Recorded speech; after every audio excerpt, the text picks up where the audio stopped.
And I'm going to be talking about delegation a lot more, and really those steps to delegate, really how to delegate effectively, because it is one thing to get that support into your space, whatever that is, whether it's, personal or professional. It's another thing to actually let go of the task. So when you're looking at your plan, and you guys that are part of the community know I love a plan.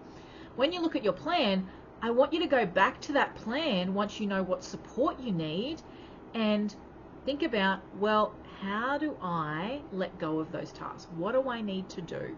Who's the person that's going to help me?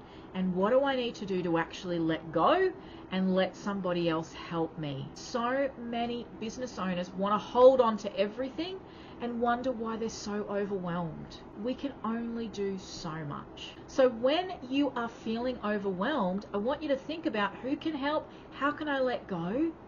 The last thing I want you to think about is, what type of expectations are you putting on yourself? And would you expect that from someone else? So if you had, someone else in front of you, would you be willing to expect that, the same level that you're expecting from yourself, from them? A lot of times business owners have this crazy expectation of themselves that is so far from reality.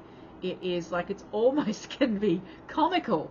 So what are your expectations of yourself? And I want you to write them down and ask yourself the question, are you expecting too much from yourself? And it may be the standards you're expecting from yourself. It may be that the actual work out of the time frame, like how much you're expecting to get out of the day, is far too much. And I know I talk to a lot of retail leaders and business owners, because they expect that when they work, let's say 8 hours, 10 hours for their business, they forget that they've got customers to service. So they plan 8 hours work, and then they're so frustrated with themselves because they don't get 8 hours worth of work done.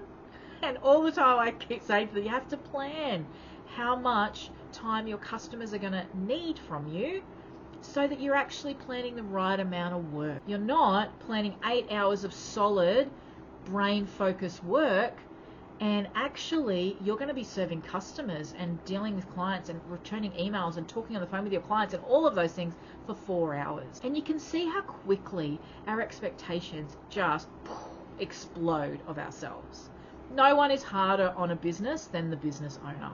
So if you think about how to get from overwhelmed to really step into your leadership, you can see there's key things that we need to look at.